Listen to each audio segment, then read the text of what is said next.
When we talk about minorities, it is suggested as if the Muslim League represents the only minority in India. But that is not so. There are other minorities. Hindus also constitute a minority, and if minority rights have to be protected, such rights must affect every minority.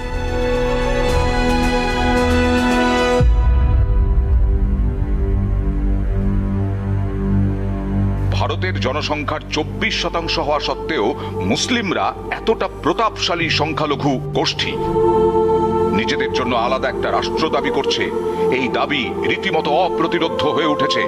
বাংলার 45% হিন্দুও একটি সংখ্যালঘু গোষ্ঠী। এই হিন্দুদেরও জোর করে পাকিস্তানে থাকতে বাধ্য করা যায় না। এই সেই চিঠি ৭৯ বছর আগে সাদা কাগজের ওপর কলমের আঁচড়ে ফুটে ওঠা এই শব্দগুলোই ইতিহাস তৈরি করেছে। বাংলার হিন্দুদের জন্য জীবন কাঠি। এই চিঠির জোরেই প্রাণ বেঁচেছিল লক্ষ লক্ষ হিন্দু বাঙালির। এই চিঠির জোরেই বাঙালি হিন্দুরা পেয়েছিল তাদের জীবনের সবথেকে মূল্যবান সম্পদ। বাঁচাতে পেরেছিল তাদের শিকড়, মাটি। বাঙালি হিন্দুর ঠিকানা হয়েছিল পশ্চিমবঙ্গ। পশ্চিমবঙ্গ থেকে গিয়েছিল ভারতে।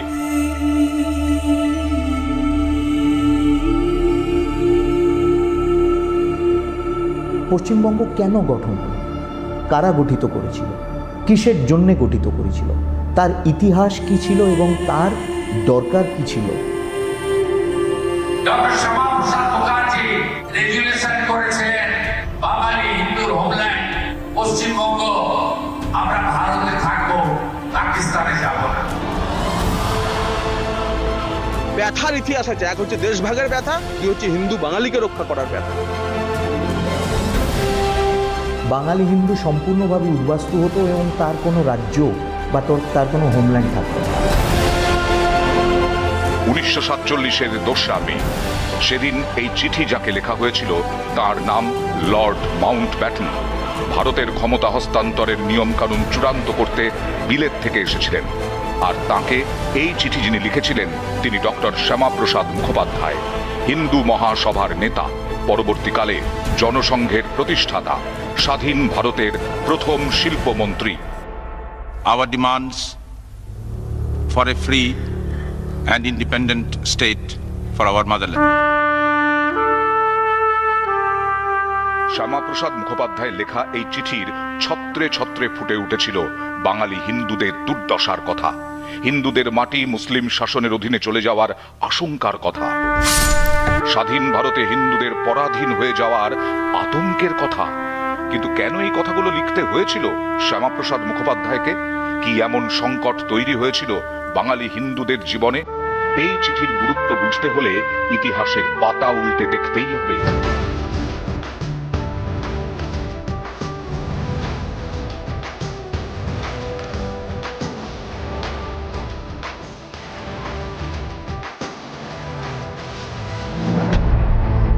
(1945) 200 বছরের দাসত্বের শিকল ছিঁড়ে ভারত তখন স্বাধীন হওয়ার অপেক্ষায়, স্বপ্ন পূরণের অপেক্ষায়। দিল্লি থেকে কলকাতা আন্দোলনের ঝাঁজ চরমে। ব্রিটিশ রাজ বুঝে গেছে ভারতে তাদের রাজত্ব শেষ। দেশে তখন একসঙ্গে অনেকগুলো ঘটনা ঘটে চলেছে। একদিকে আজাদ হিন্দ ফৌজের যারা বন্দী হয়েছিলেন তাদের মুক্তির দাবিতে আন্দোলন, অন্যদিকে নৌসেনা বিদ্রোহ, আবার গান্ধীজির সফর। ঠিক সেই সময় ঘটে যায় আরো একটি বড় ঘটনা। একদিকে কেন্দ্রীয় আইনসভার নির্বাচন এবং প্রাদেশিক বিধানসভাগুলির নির্বাচন। 1945 এবং 1946 গোটা দেশের সঙ্গে ভোট হয় বাংলাতেও। প্রাদেশিক আইনসভার নির্বাচন। দেশ স্বাধীন হওয়ার আগেই এটা ছিল শেষ নির্বাচন। এই ভোটে জেতা বিধায়করা জানতেনও না যে আগামী দিনে তাঁদেরই ভোট দিয়ে ঠিক করতে হবে বাংলা ভাগ হবে কি না, বাংলা ভারতেই থাকবে নাকি পাকিস্তানে। ইতিহাসবিদদের অনেকে বলেন 1945 সালের এই ভোটেই স্পষ্ট হয়ে গিয়েছিল 47-এর ভারত কেমন হতে চলেছে। এই ভোটেই বোঝা গিয়েছিল গঙ্গা সিন্ধুর দেশে বিদ্বেষের বিষ কতটা ছড়িয়ে দিতে পেরেছে মুসলিম লীগ। এই ভোটের আগেই মোহাম্মদ আলী জিন্নাহ দাবি তুলেছিলেন পাঞ্জাব, সিন্ধু উত্তর পশ্চিম সীমান্ত প্রদেশ, বালুচিস্তান, বাংলা এবং অসম, এই 6টি প্রদেশকে নিয়ে পৃথক একটি দেশ তৈরি করতে হবে, যার নাম হবে পাকিস্তান। এই দাবিকে সামনে রেখেই ভোটে ঝাঁপিয়েছিল জিন্নার মুসলিম লীগ। ভাষণে বিদ্বেষ, স্লোগানে লড়কে লেঙ্গে পাকিস্তান। বিষ কতটা ছড়িয়েছে তা প্রমাণ হয়ে যায় ভোটের ফল বেরোতেই। প্রায় সব মুসলিম প্রধান আসনেই মুসলিম লীগের প্রার্থীরা জয়ী হন। হিন্দু প্রধান কেন্দ্রগুলোতে 91% ভোট পায় কংগ্রেস, আর মুসলিম প্রধান কেন্দ্রগুলোতে প্রায় 87% ভোটই যায় মুসলিম লীগের দিকে। স্পষ্ট হয়ে যায় অবিভক্ত বাংলার দেওয়াল লিখন। অবিভক্ত বাংলার বিধানসভায় তখন 250টি আসন, এর মধ্যে 119টি মুসলিম প্রধান। এই 119টি আসনের মধ্যে 113টিতেই মুসলিম লীগ জেতে। বাংলায় তৈরি হয় মুসলিম লীগের সরকার। মুখ্যমন্ত্রী হন হোসেন শহীদ সুরাবর্তী। অবিভক্ত বাংলায় হিন্দুরা তখন সংখ্যালঘু। শাসক মুসলিম লীগ, হিন্দু বাঙালির মুখ্যমন্ত্রী সুরাবর্তী মুসলিমদের বিপুল সমর্থনী লীগের চক্রান্তকে আরো জোরদার করেছিল। জিন্নার তখন পাকিস্তান চাই, পাকিস্তানে বাংলাকে চাই। মুসলিম লীগের দাপটে তখন কংগ্রেসও ব্যাকফুটে। We want the division of India into Hindustan and Pakistan because that is the only practical solution. 1947 স্বাধীনতার বছর। ততদিনে ভারতবাসী বুঝে গিয়েছে এই স্বাধীনতা এমনি আসবে না, দেশ ভাগ হবেই। দেশ ভাগ হবে, স্বাধীনতা আসবে, এটুকু পরিষ্কার। কিন্তু বাংলা কি ভাগ হবে? এটাই তখন লাখ টাকার প্রশ্ন। পশ্চিমবঙ্গের আগেও অবিভক্ত বঙ্গ ছিল। সেই অবিভক্ত বঙ্গ থেকে পশ্চিমবঙ্গ গঠন হলো। পশ্চিমবঙ্গ কেন গঠন হলো? কারা গঠিত করেছিল? কিসের জন্যে গঠিত করেছিল? তার ইতিহাস কি ছিল এবং তার দরকার কি ছিল? এই 20শে জুনের মধ্যে কিন্তু এই সব প্রশ্নের উত্তর রয়েছে। মুসলিম লীগ চাইছিল ভারত ভাগ হোক, কিন্তু বাংলা নয়, পুরো বাংলাটাই চলে যাক পাকিস্তানে। এর বিরুদ্ধেই গর্জে ওঠেন শ্যামাপ্রসাদ মুখোপাধ্যায়। তাঁর তখন একটাই দাবি, হিন্দুদের হোমল্যান্ড চাই, হিন্দুদের জমি চাই। ভারত ভাগ হোক না হোক, বাংলা ভাগ করতেই হবে।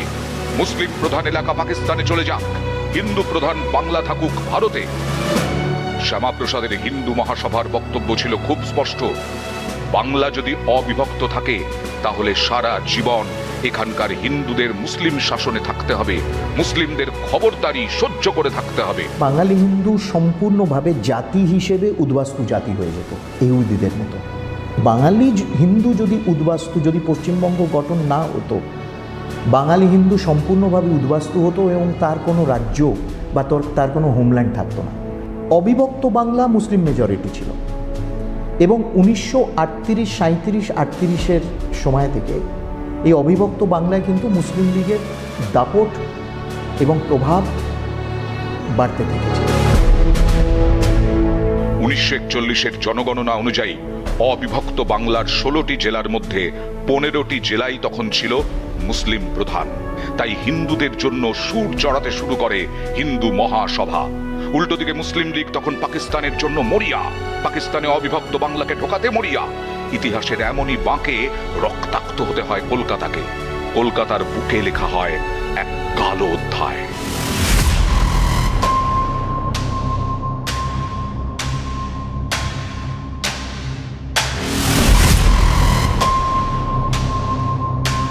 ষোলোই আগস্ট 1946, ডিরেক্ট অ্যাকশন। প্রত্যক্ষ সংগ্রামের ডাক দেয় মুসলিম লীগ। মোহাম্মদ আলী জিন্নাহ ভাষণে বলেন, এতদিন ব্রিটেনের হাতে ছিল কর্তৃত্ব এবং অস্ত্রের পিস্তল, কংগ্রেসের হাতে ছিল গণসংগ্রাম এবং অসহযোগিতার পিস্তল, এবার আমাদের হাতেও থাকবে পিস্তল। এই হুমকির ভয়াবহ রূপ দেখেছিল কলকাতা। রক্তের স্রোত ভাসিয়ে দিয়েছিল রাজপথ। 1946 সালের 16ই আগস্ট সেই দিন ছুটি ঘোষণা করেছিল সুরাবর্দীর সরকার। আর সেদিন এই কলকাতার চেনা পথঘাট হঠাৎই অচেনা হয়ে গিয়েছিল। 15 আগস্ট রাত থেকে এই রাস্তার দখল নিয়েছিল মুসলিম লীগের দুষ্কৃতীরা। একের পর এক ট্রাক, ট্রাক ভর্তি লোক, সবার হাতে ছুরি তলোয়ার। 16 তারিখ সকাল থেকে একের পর এক হত্যা। সেই দিনটা আজও কালো দিন হিসেবেই মনে রেখেছে তিলোত্তমা। মুসলিম লীগের পতাকা নিয়ে কলকাতার রাজপথে তখন দাপিয়ে বেড়াচ্ছে দুষ্কৃতীরা। কলকাতা কাঁপাচ্ছে পাকিস্তান জিন্দাবাদ স্লোগান। চারিদিকে শুধুই হিংসা, লুট, আগুন আর নৃশংসভাবে হত্যা। মহানগর যেন মৃত্যুনগর। সে সময় কলকাতার মেয়র ছিলেন ওসমান, সুরাবর্দীর আস্থাভাজন। অনেকে বলেন দুষ্কৃতী বাহিনীর অনেকটাই ছিল তার নিয়ন্ত্রণে। পুলিশ ব্রিটিশ হলেও তার কন্ট্রোল ছিল সুরাবর্দীর হাতে। পথে ঘাটে হিন্দুরা যখন প্রাণ দিচ্ছে তখন পুলিশকে বসিয়ে রেখেছিলেন সুরাবর্দী। কলকাতার এই বিভৎস দাঙ্গা, অন্যদিকে নোয়াখালীতে হিন্দু গণহত্যা। এরপরেই হিন্দুরা বুঝেছিলেন মুসলিম শাসিত বাংলায় থাকা কিছুতেই সম্ভব নয়। 46-এর দাঙ্গার পর তিনি দেখলেন যে না, একসাথে আমরা যতই চেষ্টা করি আমরা একসাথে থাকতে পারছি না। We are being treated as second class citizen. এবং পরবর্তীকালে বাংলাদেশ, পূর্ব পাকিস্তানে হিন্দুদের কি অবস্থা সেটা আমরা সবাই জানি। They were treated as second, third class citizen. Shyamaprasad Mukhopadhyay বুঝেছিলেন বাংলার হিন্দুদের বাঁচতে হলে বাংলা ভাগ করতেই হবে। মুসলিমদের নিয়ে পূর্ববঙ্গ আর হিন্দুদের নিয়ে পশ্চিমবঙ্গ। বাঙালি হিন্দুদের হোমল্যান্ড পশ্চিমবঙ্গ তৈরির জন্য এগিয়ে আসেন বাংলার মনীষীরা। স্যার যদুনাথ সরকার, রমেশচন্দ্র মজুমদার, সুনীতি চট্টোপাধ্যায়, মেঘনাদ সাহা, প্রমথরঞ্জন ঠাকুর, শরৎচন্দ্র চট্টোপাধ্যায়, প্রফুল্লচন্দ্র রায়, সুখেন্দু শেখর রায়ের বাবা শিবেন্দু শেখর রায়। 4 থেকে 6 এপ্রিল 1947 বাংলা ভাগের জন্য হিন্দু মহাসভার সমাবেশ হয় তারকেশ্বরে। তারকেশ্বরে যে অধিবেশন হলো হিন্দু মহাসভার অধিবেশনে নির্মলচন্দ্র চট্টোপাধ্যায় প্রাদেশিক হিন্দু মহাসভার সভাপতি, শ্যামাপ্রসাদ বাবু অল ইন্ডিয়া হিন্দু মহাসভার সভাপতি। সেইখানে রেজলিউশন পাস হলো, the demand for a Bengali Hindu homeland for the creation of West Bengal as a separate state to be part of the Indian union. বঙ্গীয় কংগ্রেসের অধিবেশনে শ্যামাপ্রসাদ মুখোপাধ্যায়কে সমর্থন জানান বিধানচন্দ্র রায়, প্রমথনাথ বন্দ্যোপাধ্যায়রা। 22 এপ্রিল 1947 সেই সময় বাংলার সব থেকে জনপ্রিয় সংবাদপত্র অমৃতবাজার পত্রিকার জনমত সমীক্ষায় দেখা যায় 98.6% হিন্দু পশ্চিমবঙ্গ গঠনের পক্ষে। 1947 সালের 23 এপ্রিল মাউন্ট ব্যাটনের সঙ্গে দেখা করেন শ্যামাপ্রসাদ মুখোপাধ্যায়। এই সাক্ষাতের পর মাউন্ট ব্যাটনকে একটি দীর্ঘ চিঠি লেখেন তিনি। অনেকে বলেন শ্যামাপ্রসাদের লেখা এই চিঠি হিন্দু বাঙালিকে রক্ষার ঐতিহাসিক দলিল। চিঠিতে শ্যামাপ্রসাদ মুখোপাধ্যায় লিখেছিলেন, সাম্প্রদায়িক অপশাসনের জেরে বাংলার হিন্দুদের দুর্ভোগের শেষ নেই। প্রদেশের উন্নয়নে হিন্দুদের অবদান আছে, কিন্তু প্রশাসনে কোনো ভূমিকা নেই। জিন্নার যুক্তি হলো মুসলিমরা স্বতন্ত্র জাতি, তাই তাদের জন্য আলাদা দেশ চাই। সেই যুক্তিতে তো বাংলার 2,60,00,000 হিন্দুও বলতে পারেন তাদের আলাদা দেশ চাই। সুরাবার্ডি একটি ইউনাইটেড সভারেন বেঙ্গল, অর্থাৎ সার্বভৌম অবিভক্ত বাংলা, অর্থাৎ বাংলা একটা স্বাধীন রাষ্ট্র হিসেবে থাকবে, না পাকিস্তানে যাবে না ভারতবর্ষে বিলীন হবে। কংগ্রেস প্রায় মেনে নিয়েছিল সেটা, এবং তখনকার দিনে শরৎ বোস তিনিও মেনে নিয়েছিলেন সেটা। কিরণ শঙ্কর রায় কংগ্রেসের নেতা মেনে নিয়েছিলেন। গান্ধীজি শ্যামাপ্রসাদ বাবুকে ডাকলেন এবং ডেকে তাদের মধ্যে কথোপকথন হলো, এবং কলকাতায় বসেই কথোপকথন হয়েছে। শ্যামাপ্রসাদ বাবু একটি পরিষ্কারভাবে গান্ধীজিকে কথা বললেন যে সার্বভৌম অবিভক্ত বাংলা আমি মেনে নিতে রাজি আছি, কিন্তু একটি মুচলেকা, সুরাবার্ডিকে একটি মুচলেকা দিতে হবে। মুচলেকাটা হচ্ছে যে সার্বভৌম অবিভক্ত বাংলা গঠন করার পর তাদের তো সংখ্যাগরিষ্ঠ, তাদের সংখ্যাগরিষ্ঠতা মুসলিম লীগের, অ্যাসেম্বলিতে আইন তারা রেজলিউশন পাস করবে না যে তারা 6 মাস পর এই ইউনাইটেড সভারেন বেঙ্গলকে পাকিস্তানের সাথে বিলীন করে দেবে। মুসলিম লীগের চোখ রাঙানির সামনে হিন্দুদের জন্য বুক চিতিয়ে লড়াই করেছিলেন শ্যামাপ্রসাদ মুখোপাধ্যায়, সাহস আর স্পর্ধার সঙ্গে। লক্ষ্যে ছিলেন অবিচল। অবশেষে আসে সেই দিন, 20 জুন 1947। ভোটাভুটি হয় বাংলা প্রদেশের বিধানসভায়।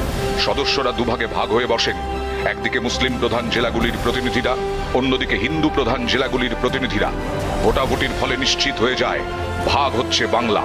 একদিকে মুসলিমদের জন্য পূর্ববঙ্গ, অন্যদিকে হিন্দুদের পশ্চিমবঙ্গ। 20শে জুন জন্ম হয় পশ্চিমবঙ্গের। হিন্দুদের নিজের জমি, নিজের মাটি, এই জয় সম্ভব হয়েছিল যার জন্য, তার নাম শ্যামাপ্রসাদ মুখোপাধ্যায়। শ্যামাপ্রসাদ মুখোপাধ্যায় বাংলার কৃতি সন্তান, বাঙালি অস্মিতার ধারক বাহক। মাত্র 33 বছর বয়সে কলকাতা বিশ্ববিদ্যালয়ের উপাচার্য হয়। বাবা ছিলেন বাংলার বাঘ আশুতোষ মুখোপাধ্যায়, মা যোগমায়া দেবী। লড়াকু মেজাজ, অদম্য সাহস তিনি পেয়েছিলেন বাবার থেকেই। শিক্ষাবিদ আশুতোষ মুখোপাধ্যায়ের লড়াকু চেহারা এই বঙ্গদেশ দেখেছিল 1883 সালে। সুরেন্দ্রনাথ বন্দ্যোপাধ্যায়ের গ্রেফতারির প্রতিবাদে তুমুল বিক্ষোভ হয়েছিল কলকাতা হাইকোর্টে। সেই ছাত্র বিক্ষোভে নেতৃত্ব দিয়েছিলেন বাংলার বাঘ আশুতোষ। অনেকেই মনে করেন শ্যামাপ্রসাদ মুখোপাধ্যায়ের জন্যই পশ্চিমবঙ্গের জন্ম। তাঁর লড়াইয়ের জেরেই জমি পায় বাঙালি হিন্দুরা, অথচ পরবর্তীকালে সেই বাংলার ইতিহাস থেকেই ব্রাত্য শ্যামাপ্রসাদ। ইতিহাসের বইয়ে দু একবার নাম, ব্যাস এইটুকুই। গত কয়েক দশকে ভিয়েতনামের ইতিহাস পড়েছে বাঙালি, লাতিন আমেরিকার ইতিহাস পড়েছে, যে পড়েছে মাও পড়েছে। 11-র পর সিঙ্গুর পড়তে হয়েছে, কত শত কবিতা পড়তে হয়েছে, কিন্তু শ্যামাপ্রসাদের ইতিহাস পড়ানো হয়নি। বাঙালিকে তার নিজের রাজ্যের ইতিহাস পড়ানো হয়নি। দেশভাগের পর কিছুকাল বাংলা শাসন করেছে কংগ্রেস, তারপর দীর্ঘ 34 বছরের বাম জামানা। কিন্তু সেই দীর্ঘ 34 বছরের শাসনকালেও ইতিহাসের বইয়ে জায়গা পায়নি শ্যামাপ্রসাদ মুখোপাধ্যায়। কমিউনিস্টরা বঙ্গভঙ্গের বিরোধী ছিলেন। ভারত ভাগ নিয়ে তাদের কি অবস্থান ছিল অনেকে মনে করেন সেটা ইতিহাসে স্পষ্ট নয়। বাংলা ভাগের বহু বছর পর জ্যোতি বসু লিখেছিলেন, আমাদের পার্টিও বাধ্য হয় বঙ্গদেশ বিভাগের এই বাস্তবতা মেনে নিতে। বামপন্থীরা তারা পশ্চিমবঙ্গে দাঁড়িয়ে বাম রাজনীতি করেছেন, দশকের পর দশক করেছেন। ওই পশ্চিমবঙ্গের ভূখণ্ড ছিল বলে করতে পেরেছে। তারা শ্যামাপ্রসাদ বাবুকে কিন্তু সবচেয়ে বেশি গালাগালি করেন। তাকে যারা বিরোধ করত, মুসলিম লীগ এবং বামপন্থীরাও বলেছিলেন যে তিনি মডার্ন ডে কার্জন বাংলা ভাগ করেছিল, এখন শ্যামাপ্রসাদ করছে। শ্যামাপ্রসাদ ভালো তার উত্তর দিয়েছিলেন, বলেছিলেন যে কার্জন বাংলা ভাগ করেছিল সেই সময় স্বাধীনতা সংগ্রাম এবং জাতীয়তাবাদী শক্তিকে খর্ব করার জন্য। আমি বাংলা ভাগের প্রপোজাল দিচ্ছি বাঙালির ভবিষ্যৎকে অক্ষুণ্ণ রাখার জন্য, সুরক্ষিত রাখার জন্য। বামপন্থীরা তো বলেছিল যে আমরাও বাংলা ভাগ চাই না। মানে শ্যামাপ্রসাদ বাবু যখন বলেছিলেন যে আমরা বাংলা ভাগ চাই এবং পশ্চিমবঙ্গ গঠন করতে চাই, বামপন্থীরা বলেছিলেন না না না, আমরা বাংলা ভাগ চাই না। খুব ভালো কথা, খুব ভালো কথা, প্রশংসনীয় কথা যে তারা বাংলা ভাগ চায় না। কিন্তু তারা বলেছিল আমরা অবিভক্ত বাংলা পাকিস্তানের অন্তর্গত দেখতে চাই, এবং সেই জন্য তারা ওই স্লোগানও দিয়েছিল যে পাকিস্তানের দাবি মানতে হবে তবেই ভারত স্বাধীন হবে। এই স্লোগান তারা দিয়েছিল। You see, they want us to forget this history. Why was there a Bengal and why did it become West Bengal? What was the raison d'être behind it? কেন গঠন হলো? এই ইতিহাসটাকে তারা ভুলিয়ে দেওয়া জন্যে ফাউন্ডেশন ডে সেলিব্রেট করেন। কেন আপনি যদি 20th June foundation day celebrate করেন তাহলে আপনাকে বলতে হবে ওয়াই 20th জুনে, যে আপনি জিজ্ঞেস করলেন তার ইতিহাসটা কি, কেন পশ্চিমবঙ্গ গঠন হলো, কাদের জন্যে হলো, কি পরিস্থিতিতে করতে হলো সেই গঠন, এবং কারা করলো। ক্রেডিট তো তখন আপনি মার্কস বা লেনিনকে দিতে পারবে না ওরা, বা তারা কংগ্রেসের। অবশ্য বলা উচিত যে কংগ্রেসের সেই সময়, কংগ্রেসের আজকালকার যারা রয়েছেন তারা ইতিহাস ভুলে গেছেন, সেই সময় Congress high command supported this, Gandhiji বুঝে যাওয়ার পর। এবং কংগ্রেসের যারা বঙ্গের নেতা, একদিকে সুরেন্দ্রমোহন ঘোষ থেকে শুরু করে ডক্টর BC রায় থেকে শুরু করে সকলে শ্যামাপ্রসাদের পাশে এসে দাঁড়িয়েছিলেন। 2011 সালে রাজ্যে পরিবর্তন হয়, অস্ত যায় বাম সূর্য, রাজ্য জুড়ে ফোটে ঘাস ফুল।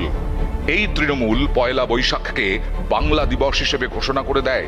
লক্ষ্য ছিল বাঙালি আবেগের শান আর শ্যামাপ্রসাদের গৌরবের ইতিহাস থেকে দূরে থাকা, যাতে বিজেপি কোনো কৃতিত্ব নিতে না পারে, এবং অবশ্যই মুসলিমদের মনে যাতে ক্ষোভ না তৈরি হয়। নববর্ষের প্রথম দিনটির সঙ্গে নিশ্চিতভাবেই বাঙালি আবেগ জড়িয়ে আছে, কিন্তু পশ্চিমবঙ্গের জন্মের ইতিহাস জড়িয়ে আছে যে দিনটির সঙ্গে, সেটি হলো 20শে জুন। এই দিনটিকেই তাই পশ্চিমবঙ্গ দিবস হিসেবে পালন করছে বিজেপি সরকার। এই রাজ্যকে নতুন করে গড়ে তুলতে হবে। 1947 4 এপ্রিল থেকে 6 এপ্রিল বাবা তারকেশ্বরে হিন্দু মহাসম্মেলন ডক্টর শ্যামাপ্রসাদ মুখার্জির নেতৃত্বে গোটা ভারতে হিন্দু মহাসম্মেলনের প্রতিনিধিরা এসেছিলেন। 6 April 1947 doctor Shyamaprasad Mukherjee resolution করেছিলেন বাঙালি হিন্দুর হোমল্যান্ড পশ্চিমবঙ্গ আমরা ভারতে থাকবো, পাকিস্তানে যাবো না। 20 জুন 1947 58-21 ভোটে আজকের বিধানসভা সেদিনের আইনসভায় পাস হয়েছিল, তাই পশ্চিমবঙ্গ সৃষ্টি হয়েছিল। বাঙালি আজ দেখিয়ে দিয়েছে, হিন্দু বাঙালি দেখিয়ে দিয়েছে, তারা সনাতনী বাঙালি সরকার প্রতিষ্ঠা করে দিয়েছে। যে পয়লা বৈশাখ ঢাকার মডেলে হাতে লক্ষ্মী প্যাঁচা নিয়ে মঙ্গল ঘট নিয়ে এই সংস্কৃতি আমাদের না। পশ্চিমবঙ্গকে রক্ষা করা, পশ্চিমবঙ্গের জন্ম দিবস তৈরি করার জন্য একটি এর ব্যথার ইতিহাস আছে। এক হচ্ছে দেশভাগের ব্যথা, দুই হচ্ছে হিন্দু বাঙালিকে রক্ষা করার ব্যথা। তা ভুলতে আমরা দেব না। সেজন্য পশ্চিমবঙ্গ দিবস মানে 20 জুন, সেই 20 জুন মানে 1947 সালের 20 জুন কনস্টিটিউয়েন্ট অ্যাসেম্বলি যেদিন পশ্চিমবঙ্গ তৈরির পক্ষে মতদান করেছিল, ভোটদান করেছিল, তো তা আমাদের ভব্যভাবে পালন করতে হবে। এই পুরনো ইতিহাস নতুন প্রজন্মের বাঙালিকে জানাতে হবে। যেটা এতদিন লুকিয়ে লুকিয়ে হতো, কিছু কিছু সংগঠন করত, সেটা আজকে জনসমক্ষে সরকারিভাবে হচ্ছে। অবশ্যই মন থেকে তো আনন্দ হচ্ছেই, এখানে কোনো দ্বিমত নেই। যেটা আজকে কিছু কিছু মুষ্টিমেয় লোক জানতো যে পশ্চিমবঙ্গ দিবসটা কি, পশ্চিমবঙ্গ দিবসে আসলে কি হয়েছিল, শ্যামাপ্রসাদ মুখোপাধ্যায়ের যে অবদান, তার সঙ্গে যে ক্যাবিনেট মিনিস্ট্রিরা ওনাদের সহযোগিতা করেছিলেন, সেই সমর্থনটা এবং তার যে লড়াই, সেই লড়াইয়ের কি অবদান, সেই জিনিসটা আস্তে আস্তে আগামী প্রজন্ম এবং বর্তমান প্রজন্মের কাছে আরও স্বচ্ছভাবে তুলে ধরা হচ্ছে। এবং এই যে উদ্যোগ আমাদের বর্তমান সরকার নিয়েছেন, এনাদেরকে আমাদের পরিবার থেকে ব্যক্তিগতভাবে আমরা সাধুবাদ জানাচ্ছি। রাজনীতি চেয়েছিল ইতিহাসকে ভুলিয়ে দিতে, পালা বদলের পর তা আর সম্ভব নয়। পরিবর্তনের বাংলায় এবার নিজের শিকড়ের কাছে পৌঁছচ্ছে বাঙালি। যে লড়াই হিন্দু হোমল্যান্ডের জন্ম দিয়েছিল, যে লড়াইয়ের নায়ক শ্যামাপ্রসাদ মুখোপাধ্যায়, এবার সেই লড়াইকে কুর্নিশ।